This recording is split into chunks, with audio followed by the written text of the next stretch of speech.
Hello, welcome to New Life again. Thank you for tuning in.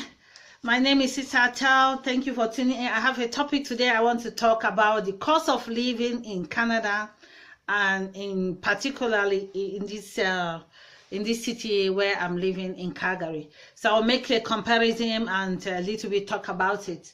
So this estimation was made, or this statistic I can say was a statistic of 2018. We are now in 2019 and so many things have changed. Okay, so Calgary was ranked to be the let me say the number 5 livable city in Canada, you can say, or even in the world, you can say that. But that was a statistic that was given. It was ranked, calculated by the economists, and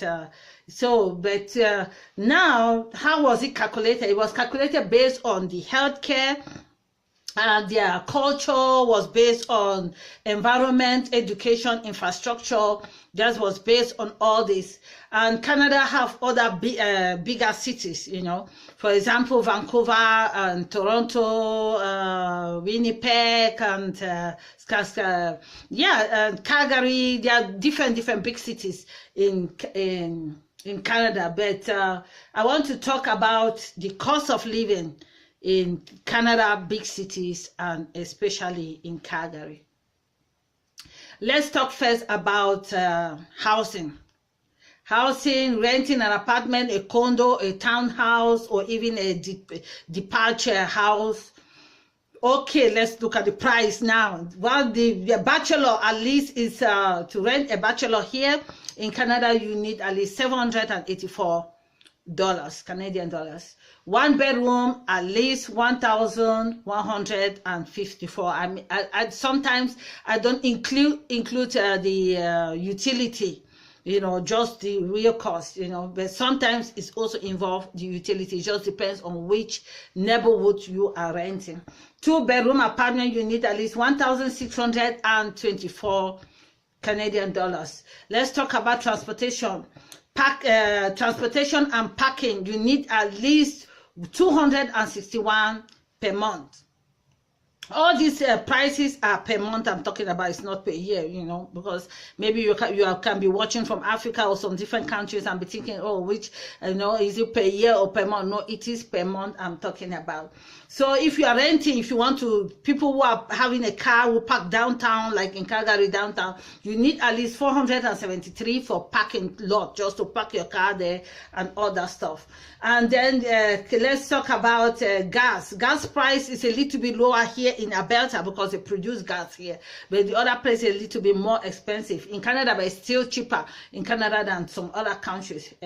So the gas price is a little bit lower in Alberta because of oil here, especially the city that I have. Like now, the other 2 or 3 weeks ago, they had just about, their gas price was 73 cents a liter. And then it went up last week to 103 cents a liter. So you can imagine it's really, really cheap.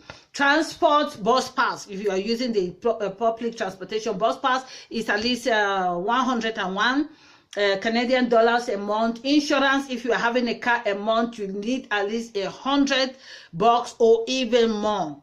You need $100 or even more for 1 month for your insurance for your car. Gas, you need at least $60 a month for your for gas, at least for loading your tank a month if you are living in Alberta. In other cities, it's a little bit more expensive. Let's talk about groceries. Groceries, you need at least $291 up to $500 for one person a month for groceries, because I went to Ukraine as a missionary. When I came back, things are really, really damn expensive. If you want to eat, it just depends on what you eat. If you are eating organic food and eating nice food and really food that is not in the can or something like that, it's a little bit expensive, you know. That's why I'm even making my garden, you know. I will be giving you updates about the garden. But grocery now, you need $291 to 500 a person a month at least for groceries, I mean shopping, you know, like house things and food and all that for one person. If you are more people, you even need more. So for entertainment, so people, if you want to have entertainment, you need at least $287 a month for maybe you go to the dining, you go to restaurants or to cinema or all those kind of things. You need at least that.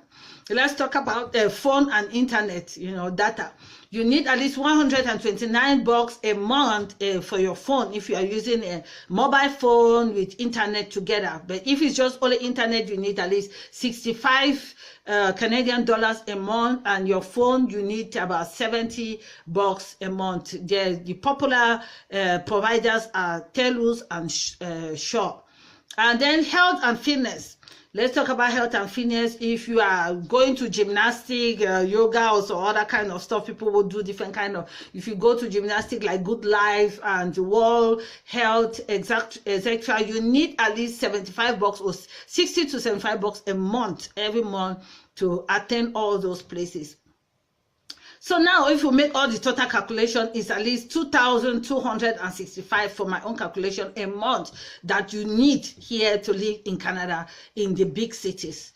You know, so this is so your gross annual income, you need at least $34,000 for one person. More family members, you even need more.